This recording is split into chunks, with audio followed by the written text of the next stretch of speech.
In this video, let's talk about things that happen in the major leagues that do not apply to youth baseball. So Major League Baseball in lots of ways leads in innovation. However, it can be tough for parents and coaches to figure out, okay, the major leagues are doing this new thing. Does this apply to young players? Number one, the lack of bunting. So in the major league game, they basically just don't bunt anymore. There are very select circumstances, like say the winning run's on second, and there's no one out, they might bunt because win probability actually increases, even though when you bunt and give up an out in most innings, in most situations, the run probability of that inning decreases, meaning the amount of runs that you'll expect to score, it decreases pretty much anytime you give up an out. But at the end of the game, when there's just like you need that person to score, then bunting can sometimes make sense. But in general, you don't see bunting in the major leagues anymore. And so there's been this very anti-bunt, always swing away, always try to do damage. Bunting is extremely effective in youth baseball, and it serves lots of different purposes. It serves hitters well to learn it, to learn the strategy of the game. When do we need a bunt, potentially?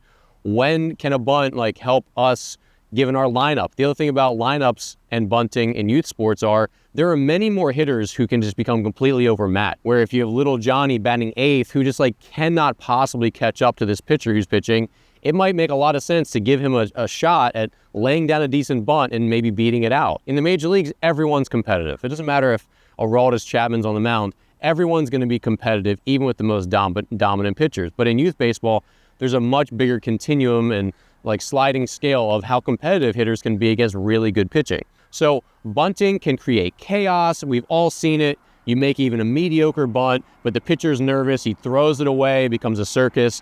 These are viable strategies in the amateur game, so don't write off bunting. All right, number two, the hit and run. So in the major leagues, the hit and run is largely dead.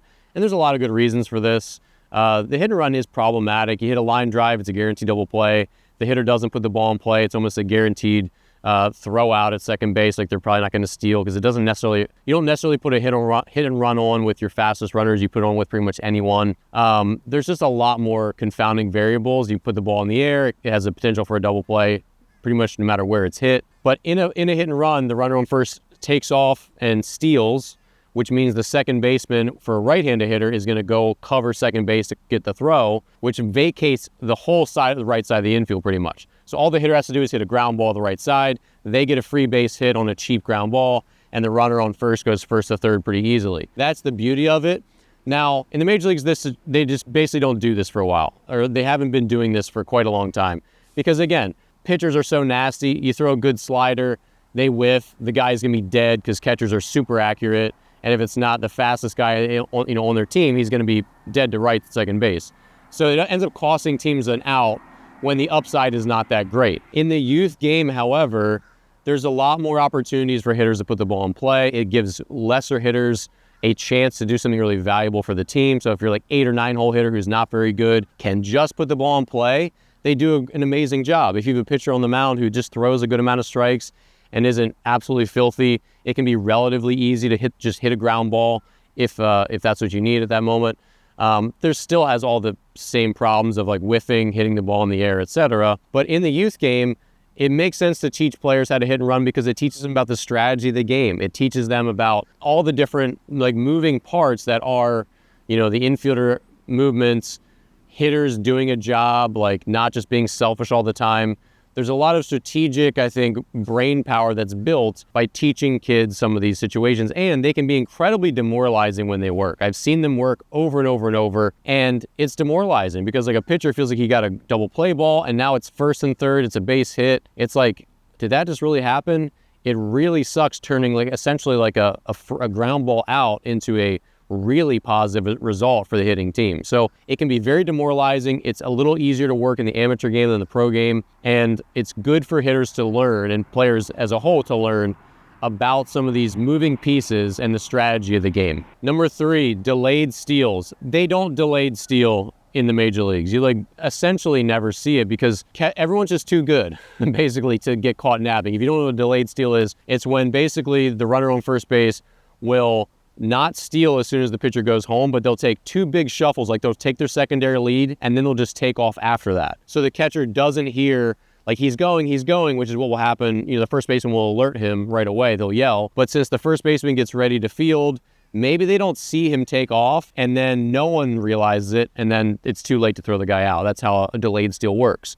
In the pro game, it just doesn't work well because catchers have absolute cannons. They're very situationally aware. It just doesn't happen. It doesn't happen successfully. In the amateur game, catchers don't have nearly the arm strength as they do at the highest levels, especially in the 12, 13, 14, 15 range. It's hard to throw out runners in general, and it's really easy to catch them situationally napping where they just, all right, they didn't hear the first baseman yell, so they don't even peek now to see if a runner's taking off, whereas a big league catcher can just see he's going, oh, that guy's taking off, boom, see ya. But in the amateur game, delayed steals work really, really well.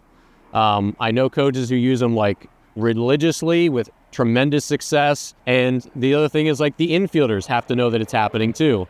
So a lot of times if they don't get that initial steal he's going, the shortstop and second baseman don't go to cover, and this catcher, even if he realizes it, doesn't have anyone to throw to.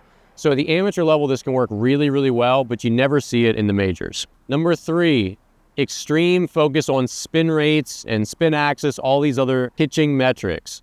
This is incredibly important at the major league level, and it has real value. Pitchers who just need a little extra edge, they want to get a little more tightness out of their slider. If they can improve the spin rate of their fastball, maybe they get a couple extra, percentage points of swing and miss rate throughout the season, which is a really legitimate thing. Lots of pitchers, their careers have been changed drastically for the better by making little tweaks that improve their spin rate. There is real science behind spin rate and the quality of spin axis and all this different stuff. If your curveball spins with a really nearly perfect spin axis, it's going to break significantly sharper than one with a very sort of sloppy spin axis where it's got more side spin mixed in with the top spin of a curveball, as an example. That stuff is the icing on the cake for really good pitchers. It can certainly help high school pitchers. It can certainly help college pitchers. But for most pitchers at the high school level and below, they're still figuring out the big stuff. Their mechanics are still inconsistent. They still have major mechanical flaws that impact their spin rate and the quality of their off-speed stuff way more than any little pitch grips and tweaking are going to do. So I think a good analogy for the spin rate and spin axis stuff for amateur pitchers is kind of like writing a book. When you're an accomplished author, most of the edits are going to be, there's a lot of editing, but towards the end, it's just let's catch all the typos, right? Let's get all it just needs a little cleanup throughout the entire thing, right? But when it's a high school person writing a 10-page paper, there's major grammatical errors, there's major sentence structure problems, there's just sentences that don't have any meaning. There are way more things, whereas for an accomplished author, it might be just typos, whereas for a younger amateur author or amateur writer, it's lots of problems. And that's sort of how it is for young pitchers. They have so many other problems where it often just doesn't make sense to invest the money in a lot of this analytics and data technology, because it's you don't need to know their spin rate when they can't land in the same spot, or they're striding so far across their body or so far open that we've got to fix that before we even think about worrying about their spin rate, because that stuff doesn't matter until all the other stuff is cleaned up and fixed.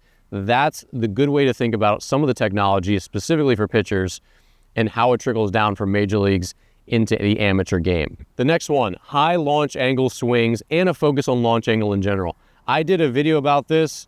I'll link to it below. Most young hitters cannot reliably hit line drives. They cannot reliably spray the ball into the outfield or hit doubles, and yet they're here with these very extreme high launch angle swings trying to do damage and hit the ball in the air farther when they can't even hit it over the outfielder's head a lot of the times. So it's putting the cart before the horse when we're focusing on doing damage and hitting the ball over the outfielder's head when we can't even consistently square the ball up. And that applies to most hitters. So make sure working on your launch angle is another refinement technique, a lot like working on your spin axis and your spin rate as a pitcher. It's a refinement, not the foundation of a good swing. Next one, for pitchers, throwing 4 pitches. You absolutely do not need 4 pitches if you're an amateur pitcher. And I'm firm with that all the way up through college. If you're an SEC pitcher and you throw 92, 93 with a good breaking ball and a good changeup, you will dominate. And if you can throw strikes, you will dominate. 3-pitch pitchers win in the big leagues. And yet we have 13-year-olds who say, I throw a fastball, a changeup, a splitter, a cutter, and a slider. It's I know for a fact, without even seeing them, that most of those pitches are garbage. because you can't have that many pitches. It's like having too many mouths to feed. If you have 7 kids, every kid gets less attention from mommy and daddy, right?